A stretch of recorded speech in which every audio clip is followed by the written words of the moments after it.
Hello friends, welcome to YouTube channel for आपकी success. Good morning, मैं निहारिका सैनी। चलिए तो आज का वीडियो स्टार्ट करते हैं। और आज के इस वीडियो में हम केमिस्ट्री के मिक्स मोस्ट इंपॉर्टेंट 35 क्वेश्चन को सोल्व करने वाले हैं, वो भी डिटेल के साथ में, क्योंकि हमने केमिस्ट्री के पूरे टॉपिक वाइज क्वेश्चन सोल्व कर लिए हैं। अब यहाँ पर हम मिक्स क्वेश्चन सोल्व करेंगे ताकि आपकी प्रैक्टिस होती रही। ओके, तो आप हर क्वेश्चन का आंसर कमेंट बॉक्स में कमेंट करते हुए चलना, और वीडियो के एंड होने के बाद में अपना स्कोर भी आप लोग मुझे कमेंट करके जरूर बताएंगे। ओके, तो चलिए स्टार्ट करते हैं। क्वेश्चन नंबर फर्स्ट है, अपवर्जन शब्द निम्नलिखित वैज्ञानिक द्वारा प्रतिपादित सिद्धांत से संबंध है। तो ये संबंधित है पाउली के अपवर्जन के सिद्धांत से। तो ऑप्शन यहाँ पर आपका ए बिल्कुल राइट हो जाएगा। अब देखिए पाउली का अपवर्जन का सिद्धांत क्या था। तो किसी उप कक्षा में दो इलेक्ट्रॉन की चारों क्वांटम संख्याएं समान नहीं होती हैं। ये क्या था, पाउली का अपवर्जन का सिद्धांत था। तो ये आपको ध्यान रखना है। अब देखिए यहाँ पर हम बात करें आइंस्टाइन के बारे में। तो आइंस्टाइन ने क्या कहा था कि द्रव्यमान शक्ति से ऊर्जा उत्पन्न होती है। क्या होता है, द्रव्यमान की जब शक्ति होती है तो ऊर्जा उत्पन्न होती है। इन्होंने एक फॉर्मूला दिया था, क्या, E इक्वल में mc²। ये इन्होंने फॉर्मूला दिया था जिसमें E क्या होती है, एनर्जी होती है, m क्या होता है, द्रव्यमान शक्ति होती है, और c क्या होता है, तो ये निर्वात में प्रकाश का वेग होता है। तो ये फॉर्मूला किसने दिया था, आइंस्टाइन ने दिया था। नेक्स्ट यहाँ पर हम बात करें न्यूटन के बारे में। तो देखिए न्यूटन के द्वारा गति के नियम प्रतिपादित किए गए थे, और इन्होंने 1686 ईस्वी में, कब, 1686 ईस्वी में अपनी प्रसिद्ध पुस्तक प्रिंसिपिया में पहली बार गति के नियम को लिखा था। और गति के कितने नियम होते हैं, 3 नियम होते हैं। ओके, और हम बात करें डार्विन की। तो देखिए डार्विन ने क्या किया था, प्राकृतिक चयन का जो सिद्धांत है वो किसके द्वारा दिया गया था, डार्विन के द्वारा दिया गया था, चार्ल्स डार्विन के द्वारा दिया गया था। तो इन सभी के बारे में आपको ध्यान रखना है। यहां से ऑप्शन ए आपका बिल्कुल करेक्ट हो जाएगा। चलिए अगला क्वेश्चन देखते हैं। नेक्स्ट क्वेश्चन यहाँ पर देखिए, फ्लिंट कांच में होता है। तो फ्लिंट जो कांच होता है, शीशा होता है, उसमें क्या होता है, तो देखिए इसमें होता है लेड क्रोमेट। क्या होता है, लेड क्रोमेट। यहाँ पर आपका ऑप्शन डी बिल्कुल राइट हो जाएगा, लेड क्रोमेट इसमें पाया जाता है। अब देखिए यह पोटेशियम कार्बोनेट और लेड सिलिकेट का मिश्रण होता है, और इसका जो यूज है वो प्रिज्म तथा लेंस बनाने के लिए किया जाता है। किसका, फ्लिंट कांच का। तो ऑप्शन यहाँ पर आपका डी करेक्ट हो जाएगा। चलिए नेक्स्ट क्वेश्चन की तरफ चलते हैं। तो यहाँ पर नेक्स्ट क्वेश्चन है, एम्पिसिलिन निम्नलिखित की तरह काम करती है। तो एम्पिसिलिन जो होती है किसकी तरह काम करती है, तो ये करती है प्रतिजैविक के रूप में, यानी कि एंटीबायोटिक्स के रूप में ये काम में आती है। तो यहां से आपका ऑप्शन ए करेक्ट हो जाएगा। चलिए अगला क्वेश्चन देखिए। नेक्स्ट क्वेश्चन यहाँ पर है, निम्नलिखित के एसिटिलीकरण से हेरोइन बनाई जा सकती है। तो किसके एसिटिलीकरण से हेरोइन बनती है, तो ये बनती है मॉर्फिन की एसिटिलीकरण से। ऑप्शन यहाँ पर आपका बी करेक्ट हो जाएगा। और देखिए जो मॉर्फिन होती है, मॉर्फिन अफीम से तैयार की जाती है, और इसका उपयोग दर्द निवारक एवं निश्चेतक के रूप में किया जाता है, और डाई एसिटाइल मॉर्फिन को हेरोइन कहा जाता है। ओके, किसको कहा जाता है, डाई एसिटाइल मॉर्फिन को हेरोइन कहते हैं। तो ये आपको ध्यान रखना है, ऑप्शन यहाँ पर बी करेक्ट हो जाएगा। चलिए नेक्स्ट क्वेश्चन देखिए। अब वायुमंडलीय हवा का सबसे बड़ा घटक है। तो वायुमंडलीय जो हवा है इसका सबसे बड़ा घटक आपको बताना है कौन सा होता है। तो देखिए ये हो जाएगा कौन सा, नाइट्रोजन। कौन सा है, नाइट्रोजन। ऑप्शन यहाँ पर आपका बी राइट हो जाएगा। और कितनी है नाइट्रोजन, तो ये होती है 78%। कितनी होती है, 78% होती है। ऑक्सीजन कितनी होती है, 21% होती है। ये भी आपको ध्यान रखनी है। चलिए अगला क्वेश्चन देखते हैं। नेक्स्ट क्वेश्चन देखिए, कांटेक्ट प्रक्रिया में सल्फर डाइऑक्साइड को सल्फर ट्राइऑक्साइड में परिवर्तित करने की अभिक्रिया कहलाती है। तो बताना है जो कांटेक्ट प्रक्रिया होती है, प्रोसेस होती है, इसमें सल्फर डाइऑक्साइड को सल्फर ट्राइऑक्साइड में चेंज करने के लिए कौन सी अभिक्रिया होती है, तो ये होती है ऊष्माक्षेपीय अभिक्रिया। ऑप्शन यहाँ से आपका सी बिल्कुल राइट हो जाएगा। नेक्स्ट क्वेश्चन देखिए। अब नाइट्रिक अम्ल जो कि 95% होता है, इसको तनु विलयन से निम्नलिखित विधि से प्राप्त किया जा सकता है। तो ये होती है कौन सी विधि, मैग्नीशियम नाइट्रेट के द्वारा निर्जलीकरण करके नाइट्रिक अम्ल को इसके तनु विलयन से प्राप्त किया जा सकता है। तो यहाँ से ऑप्शन आपका डी राइट हो जाएगा, मैग्नीशियम नाइट्रेट के द्वारा निर्जलीकरण से। चलिए अगला क्वेश्चन देखिए। अगला क्वेश्चन यहाँ पर है, तिर्यकबद्ध बहुलक का उदाहरण है। तो यहाँ पर आपको तिर्यकबद्ध बहुलक जो होता है, पॉलीमर जो होता है, इसका एग्जाम्पल बताना है कौन सा है, नाइलॉन, पीवीसी, पॉलीथीन या फिर बेकेलाइट। तो करेक्ट आंसर हो जाएगा बेकेलाइट। ऑप्शन यहाँ से आपका डी बिल्कुल राइट हो जाएगा। अब देखिए बेकेलाइट का निर्माण कैसे होता है, तो इसका निर्माण फिनोल एवं फॉर्मल्डिहाइड के मिलाने से होता है। और इसका जो यूज है, बेकेलाइट का यूज कहाँ पर किया जाता है, तो रेडियो एवं टेलीविजन के कैबिनेट बनाने में, टेलीफोन के रिसीवर बनाने में इसका यूज किया जाता है। और देखिए जो बेकेलाइट होता है ये कैसा प्लास्टिक होता है, तो ये थर्मोसेटिंग प्लास्टिक होता है, यानी कि यह उष्मा दृढ़ प्लास्टिक होता है बेकेलाइट। अब देखिए यहाँ पर बात आई है थर्मोसेटिंग प्लास्टिक की, तो ये कैसी प्लास्टिक होती है, तो देखिए ऐसी प्लास्टिक जिसका निर्माण गर्म एवं ठंडा करके एक बार ही होता है, किंतु इसे दोबारा अन्य रूप में नहीं ढाला जा सकता। ये क्या होती है, थर्मोसेटिंग प्लास्टिक कहलाती है। एग्जाम्पल देख सकते हैं बेकेलाइट, रबर, ये सब इसके एग्जाम्पल होते हैं थर्मोसेटिंग प्लास्टिक की। ओके, चलिए अगला क्वेश्चन देखते हैं। नेक्स्ट क्वेश्चन है, उष्मा तथा दाब से हमेशा के लिए विरूपित किया जा सकने वाला पदार्थ कहलाता है। तो यहाँ पर वो पदार्थ बताना है कौन सा है जिसको उष्मा तथा दाब से हमेशा के लिए विरूपित किया जा सकता है। तो ये होता है थर्मोप्लास्टिक, यानी कि ताप शून्य। ऑप्शन यहाँ पर आपका ए बिल्कुल राइट हो जाएगा। अब देखिए थर्मोप्लास्टिक क्या होता है, तो देखिए ऐसे प्लास्टिक जिसमें कई बार गर्म एवं ठंडा करके मनोवांछित आकार उनको दिया जा सकता है, वो क्या कहलाते हैं, थर्मोप्लास्टिक कहलाते हैं। एग्जाम्पल कौन कौन से हैं, पॉलीथीन, टेफ्लॉन, पीवीसी, ये सभी इसके एग्जाम्पल होते हैं थर्मोप्लास्टिक की। और पीछे अभी हमने बात की थर्मोसेटिंग प्लास्टिक की, तो दोनों के बारे में मैंने आपको यहाँ पर बता दिया है। ओके, चलिए अगला क्वेश्चन देखते हैं। नेक्स्ट क्वेश्चन है, संक्रामक रोगों को रोकने के लिए दी जाने वाली औषधि का नाम है। तो यहाँ पर वो औषधि आपको बतानी कौन सी है जो कि संक्रामक रोगों को रोकने के लिए दी जाती है। तो ये होती है सल्फानियाजोल। ऑप्शन यहाँ पर आपका ए बिल्कुल राइट हो जाएगा।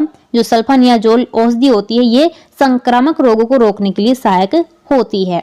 और देखिए यहाँ पर बात करें इंसुलिन की, तो इंसुलिन की जब कमी होती है तो कौन सा रोग होता है, तो ये होता है डायबिटीज, वो भी आपको ध्यान रखना है।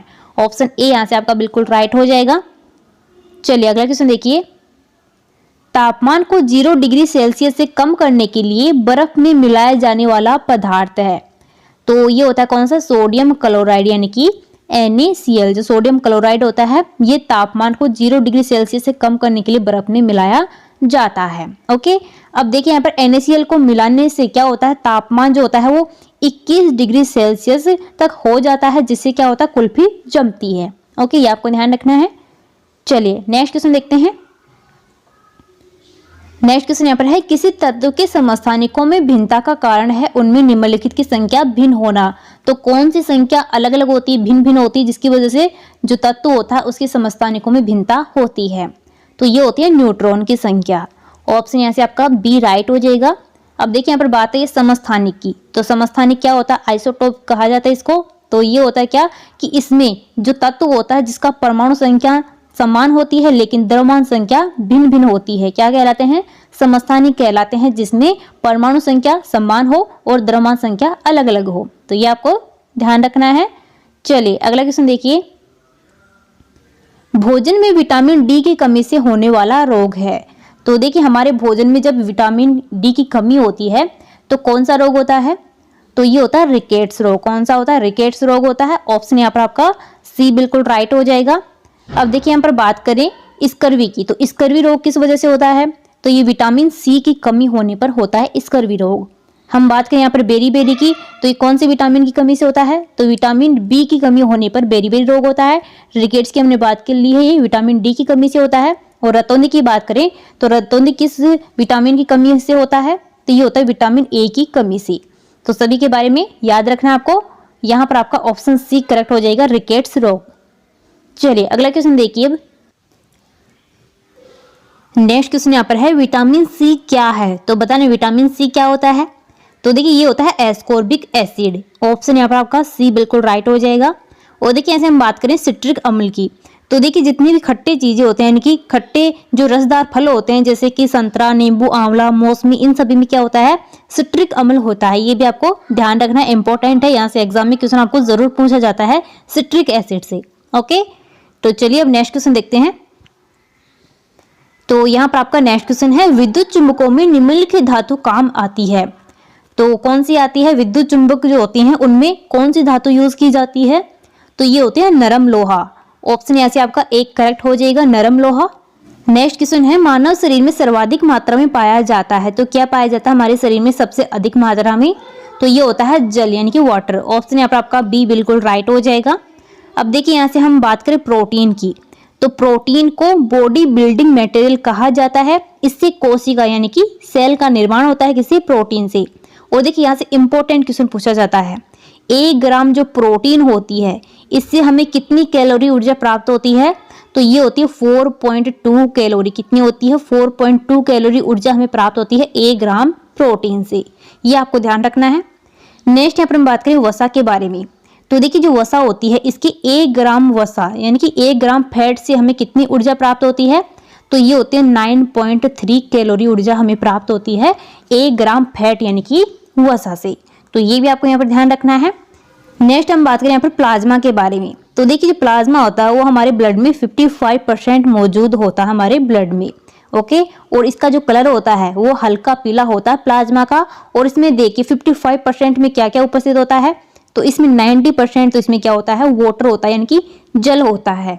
और 10% क्या होते हैं इसमें? तो 10% इसमें होते हैं कार्बोहाइड्रेट, प्रोटीन, फैट, मिनरल्स, ये सभी होते हैं 10%। तो ये आपको सभी के बारे में ध्यान रखना है। ऑप्शन यहाँ पर आपका बी करेक्ट हो जाएगा। चलिए नेक्स्ट क्वेश्चन देखते हैं। तो यहाँ पर आपका नेक्स्ट क्वेश्चन है प्लास्टिक उद्योग में पीवीसी शब्द निम्नलिखित के लिए प्रयुक्त होता है। तो पीवीसी जो शब्द होता है किसके लिए यूज किया जाता है प्लास्टिक उद्योग में? तो ये किया जाता है पॉलीविनाइल क्लोराइड के लिए। ऑप्शन यहाँ पर आपका बी बिल्कुल राइट हो जाएगा, पॉलीविनाइल क्लोराइड। नेक्स्ट क्वेश्चन यहाँ पर है प्राकृतिक रबर निम्नलिखित का बहुलक यानी कि पॉलीमर है। तो किसका पॉलीमर है प्राकृतिक रबर? तो ये होता है आइसोप्रीन का। ऑप्शन यहाँ से सी करेक्ट हो जाएगा, आइसोप्रीन। नेक्स्ट क्वेश्चन देखिए भारी जल में होता है, तो भारी जल में क्या होता है? तो देखिए सबसे पहले तो इसका सूत्र आपको पता होना चाहिए, क्या होता है भारी जल का? तो ये होता है D2O। क्या होता है? D2O। ओके, अब देखिए यहाँ पर ऑप्शन ए है वायु अधिक मात्रा में घुली हुई होती है। ऑप्शन बी यहाँ पर है खनिज तथा लवण अधिक मात्रा में घुले हुए होते हैं। ऑप्शन सी है हाइड्रोजन की जगह ड्यूटेरियम होता है। और ऑप्शन डी यहाँ पर है कार्बनिक अपद्रव्य में होते हैं। तो क्या होता है यहाँ पर बताना है। तो यहाँ से आपका ऑप्शन सी करेक्ट हो जाएगा, हाइड्रोजन की जगह ड्यूटेरियम होता है। तो देखिए जो जल होता है, जल का सूत्र क्या होता है? H2O। और भारी जल का क्या होता है? D2O। तो इसमें देखिए ड्यूटेरियम है भारी जल में, और जो जल होता है नॉर्मल उसमें क्या होता है? हाइड्रोजन होता है। तो यहाँ से ऑप्शन आपका सी राइट हो जाएगा, हाइड्रोजन की जगह क्या होता है? ड्यूटेरियम होता है भारी जल में। तो ऑप्शन आपका सी राइट है। नेक्स्ट क्वेश्चन यहाँ पर देखिए साबुन बनाने के लिए कास्टिक सोडा को निम्नलिखित के साथ मिलाया जाता है। तो साबुन बनाने के लिए कास्टिक सोडा के साथ में किसको मिलाया जाता है? तो ये मिलाया जाता है अलसी के तेल को। यहाँ पर आपका ऑप्शन बी राइट हो जाएगा, जो अलसी का तेल होता है उसको मिलाया जाता है कास्टिक सोडा के साथ में साबुन बनाने के लिए। तो यहाँ से आपका ऑप्शन बी राइट हो जाएगा। और देखिए कास्टिक सोडा का सूत्र क्या होता है? तो ये होता है NaOH, यानी कि जो सोडियम हाइड्रोक्साइड होता है उसको ही कास्टिक सोडा कहा जाता है। ओके, चलिए नेक्स्ट क्वेश्चन देखिए। अगला क्वेश्चन यहाँ पर देखिए आभूषणों को बनाते समय सोने में मिलाई जाने वाली धातु है। तो आभूषण जो बनाए जाते हैं उनमें कौन सी धातु मिलाई जाती है? तो ये मिलाई जाती है तांबा। ऑप्शन यहाँ से डी राइट हो जाएगा। नेक्स्ट क्वेश्चन देखिए प्राकृतिक न्यूक्लिक अम्ल में ऐसे कार्बनिक क्षारकों के युग्म जो हाइड्रोजन आबंध से जुड़े हैं, तो ये कौन से होते हैं? ये होते हैं एडेनिन तथा थाइमिन। ऑप्शन यहाँ से आपका सी करेक्ट हो जाएगा, एडेनिन और थाइमिन। चलिए अगला क्वेश्चन देखिए। अब किसी बंद कमरे में कोयला या चारकोल का जलना घातक होता है क्योंकि? तो देखिए कोई बंद कमरा होता है उसमें कोयला या फिर चारकोल जब जलता है तो ये हमारे लिए हानिकारक क्यों होता है, घातक क्यों होता है? तो ऑप्शन यहाँ पर ए देखिए इससे कार्बन मोनोऑक्साइड जैसी जहरीली गैस उत्पन्न होती है। इसके जलने की प्रक्रिया संपूर्ण ऑक्सीजन शोषित कर लेती है, अतः सांस लेने में कठिनाई होती है। ऑप्शन सी यहाँ पर है इससे उत्पन्न उष्मा असह्य होती है। या फिर ऑप्शन डी है इससे आग लगने का गंभीर खतरा होता है। तो देखिए यहाँ से आपका जो ऑप्शन ए है वो बिल्कुल राइट हो जाएगा। इससे कार्बन मोनोऑक्साइड जैसी जहरीली गैस उत्पन्न होती है, इसीलिए हमारे लिए घातक होती है, हानिकारक होती है। तो ऑप्शन यहाँ पर आपका एक करेक्ट हो जाएगा। चलिए अगला क्वेश्चन देखते हैं। तो यहाँ पर नेक्स्ट क्वेश्चन है सोडा बाइकार्बोनेट आग को बुझाने में उपयोगी है क्योंकि? तो सोडा बाइकार्बोनेट होता है ये आग को बुझाने के लिए यूज क्यों किया जाता है? तो देखिए ये क्या करता है, ये गर्म होने पर कार्बन डाइऑक्साइड में अपघटित हो जाता है जो कि आग को बुझा देती है। ऑप्शन बी यहाँ पर है, ये आग के लिए कंबल का काम करती है। ऑप्शन सी है, ये जल उत्पन्न करती है जिससे आग बुझती है, या फिर यह झाग पैदा करती है जो कि आग बुझाता है। तो यहाँ से जो ऑप्शन आपका ए है वो बिल्कुल करेक्ट हो जाएगा। यह गर्म होने पर कार्बन डाइऑक्साइड में अपघटित हो जाता है जो कि आग बुझा देती है। जो कार्बन डाइऑक्साइड होती है इसका यूज किसके लिए किया जाता है, यानी कि आग को बुझाने के लिए किया जाता है। तो ऑप्शन यहाँ से आपका ए करेक्ट हो जाएगा। और देखिए यहाँ से आपको सोडा बाइकार्बोनेट का सूत्र पता होना चाहिए क्या होता है, तो ये होता है Na2HCO3 इसको कहा जाता है। ओके, चलिए नेक्स्ट क्वेश्चन देखिए। नेक्स्ट यहाँ पर क्वेश्चन है, कार्बन डाइऑक्साइड चक्र का अर्थ है। तो कार्बन डाइऑक्साइड जो चक्र होता है इसका क्या अर्थ होता है, क्या मतलब होता है। तो देखिए यहाँ पर आपका ऑप्शन डी बिल्कुल राइट हो जाएगा। यहाँ पर मनुष्य की श्वसन क्रिया से ऑक्सीजन कार्बन डाइऑक्साइड में परिवर्तित होती है, तत्पश्चात हरे पेड़ पौधे के द्वारा ऑक्सीजन तथा कार्बन में परिवर्तित हो जाती है। ये क्या होता है, कार्बन यानी कार्बन डाइऑक्साइड चक्र होता है। ओके, तो ऑप्शन यहाँ से डी करेक्ट हो जाएगा। नेक्स्ट क्वेश्चन देखिए, पसीने में होते हैं। तो पसीने में क्या होते हैं, तो इसमें होता है जल, लवण तथा अपशिष्ट द्रव्य होते हैं पसीने में। तो ऑप्शन यहाँ पर आपका बी बिल्कुल सही है। चलिए नेक्स्ट क्वेश्चन देखिए। नेक्स्ट क्वेश्चन देखिए, अब नाइट्रोजन की अधिकतम मात्रा निम्नलिखित पदार्थ में पाई जाती है। तो ये होती है किसमें, यूरिया में। ऑप्शन यहाँ पर ए आपका राइट हो जाएगा। और कितने परसेंट होता है, तो ये होता है 46% नाइट्रोजन यूरिया में पाई जाती है, जो कि सबसे अधिक मात्रा में पाई जाती है। यूरिया का फॉर्मूला क्या होता है, तो ये होता है NH2CO, इसका फॉर्मूला होता है यूरिया का। तो ये भी आपको याद रखना है। चलिए नेक्स्ट क्वेश्चन देखते हैं। पेट्रोलियम पाया जाता है। तो पेट्रोल किस में पाया जाता है, पेट्रोलियम, तो ये पाया जाता है अवसादी सेल, जो अवसादी चट्टानें होती है उनमें पेट्रोलियम पाया जाता है। नेक्स्ट क्वेश्चन, जल प्रदूषण होता है। तो जल प्रदूषण किसकी वजह से होता है, तो ये होता है औद्योगिक अपशिष्ट से। ऑप्शन यहाँ पर आपका डी राइट हो जाएगा। जो कारखानों से अपशिष्ट पदार्थ निकलते हैं उनसे जल प्रदूषण होता है। अब देखिए यहाँ से आप सोच रहे होंगे कि सीरा क्या होता है। तो देखिए जो सीरा होता है ये शुगर कैन का बाई प्रोडक्ट होता है, इससे शराब बनाई जाती है। किससे, सीरा से, ये भी याद रखना। चले नेक्स्ट क्वेश्चन देखते हैं। अगला क्वेश्चन है, सबसे बुरा वायु प्रदूषण होता है। तो सबसे बुरा जो वायु प्रदूषण होता है वो किसकी वजह से होता है, तो ये होता है कार्बन मोनोऑक्साइड की वजह से। ऑप्शन यहाँ पर डी करेक्ट हो जाएगा। नेक्स्ट क्वेश्चन, लकड़ियों के जलने से निकलने वाली गैस है। तो देखिए जब लकड़ियां जलती हैं तो कौन सी गैस निकलती है, तो ये होती है कार्बन डाइऑक्साइड यानी कि CO2। ऑप्शन यहाँ पर आपका सी बिल्कुल राइट हो जाएगा, कार्बन डाइऑक्साइड। अगला क्वेश्चन है, राइबोफ्लेविन है। तो बताना राइबोफ्लेविन क्या होता है, विटामिन होता है, पौधा होता है, प्रतिजैविक होता है या फिर रंजक होता है। तो करेक्ट आंसर हो जाएगा ऑप्शन ए, विटामिन होता है। राइबोफ्लेविन क्या होता है, एक विटामिन होता है। चलिए अगला क्वेश्चन देखिए, पॉलीथीन का औद्योगिक उत्पादन निम्नलिखित के बहुलीकरण द्वारा होता है। तो ये होता है एथिलीन के बहुलीकरण से। ऑप्शन यहाँ पर आपका बी राइट हो जाएगा। जब एथिलीन का बहुलीकरण करवाया जाता है तो क्या बनता है, ये पॉलीथीन बनता है। नेक्स्ट क्वेश्चन देखिए, राष्ट्रीय रासायनिक प्रयोगशाला स्थित है। तो राष्ट्रीय रासायनिक जो प्रयोगशाला है ये कहाँ पर स्थित है, तो ये स्थित है पुणे में। ऑप्शन यहाँ पर आपका सी करेक्ट हो जाएगा। तो फ्रेंड्स हमारा आज का वीडियो यहीं पर कंप्लीट होता है। यहाँ पर हमने केमिस्ट्री के मिक्स मोस्ट इंपॉर्टेंट 35 क्वेश्चन को सोल्व कर लिया है, वो भी पूरी डिटेल के साथ में, एक्स्ट्रा फैक्ट के साथ में, क्योंकि एग्जाम में यहाँ से आपको डेफिनेटली क्वेश्चन देखने को मिलेंगे। तो आपको रेगुलर मेरे साथ क्लास में बने रहना है। और क्लास पसंद आती है तो उसको शेयर करना है, लाइक करना है और कमेंट जरूर करना है। और अपना स्कोर आप लोग कमेंट करके मुझे जरूर बताएंगे कि यहाँ पर आपके 35 में से कितने क्वेश्चन राइट हुए हैं। ओके, तो चलिए मिलते हैं नेक्स्ट वीडियो में। Thank you.